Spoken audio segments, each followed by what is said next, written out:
In Fairview County, Ohio, just east of the city of Lancaster, stood a brick mansion that was named Mudhouse Mansion. It was built in the late 1800s and occupied and abandoned several times, until finally in 2015, it was sadly demolished by the then owner Gene Mast, who was tormented for years by people vandalizing the property, or others coming in search of some old ghost story that was told to them by a so-called historian. After the Civil War, a man lived there who kept a secret in his basement, but this secret turned out to be what killed him. Ohio was never a slave-owning state, but this man, who was a middle-aged racist, managed to keep a slave locked away down in the basement for his own personal use. The slave he kept was only in his teens. He had brought him there on the promise of freedom. But once he got here, he was tied and beaten. He now serves his owner out of fear. His daily chores would include doing the housework, preparing meals, and keeping the landscape in good condition. His hands and feet would be bound while he did the chores, and failure to comply would result with the endless lashings of a whip by his master, as he followed him everywhere he went, laughing and truly enjoying the punishment he was inflicting. Some 18 months later, the master, as he liked to be known, was returning home from a game of cards over at his friend's house. One of those gatherings where they all sat so arrogantly, stroking their mustache while chuckling loudly at how great they all were. He walked down to the basement, slowly sauntering down step by step, whistling away while thinking of tonight's beating of choice for the piece of shit muck that was down there. That was the name he christened his slave. As he planted his feet at the basement floor, he could see the empty shackles he had kept the slave in just dangling from the wall. The cold clang of the metal objects rang around in his head as his face grew with bewilderment and fear. The basement light suddenly turned off. The master stood there in the dark, his legs shaking.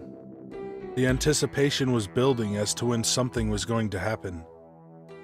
He started to hear whispers in his right ear, then his left almost immediately after. The master turned quickly, asking, "Who's there? Is that you, boy?" More whispers ensued. The basement door could be heard locking shut. There was no escape. He was hit over the head and knocked to the floor. While he was drowsy, he was being tied up. The hunter had become the hunted.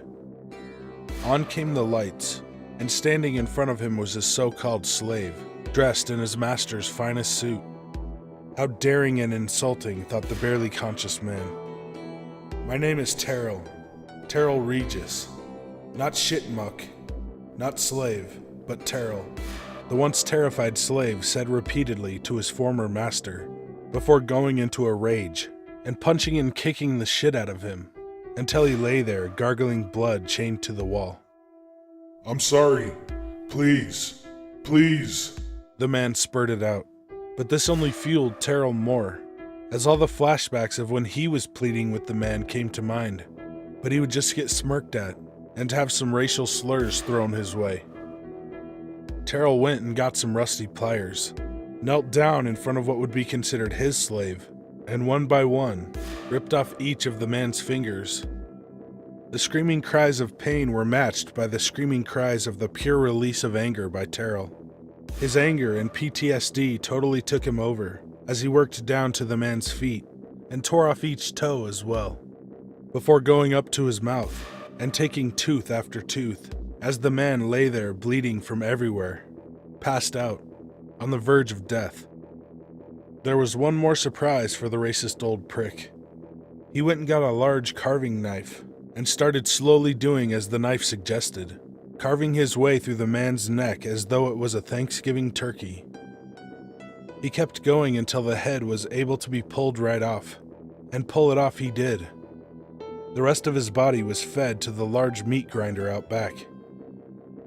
Terrell packed his bags filled with his former master's clothes, filled his pockets with his money, relieved himself all over his king-sized bed, and then left the house for good. But just before he did, he placed his master's head on a pike in the front yard, and on it he wrote the word, freedom.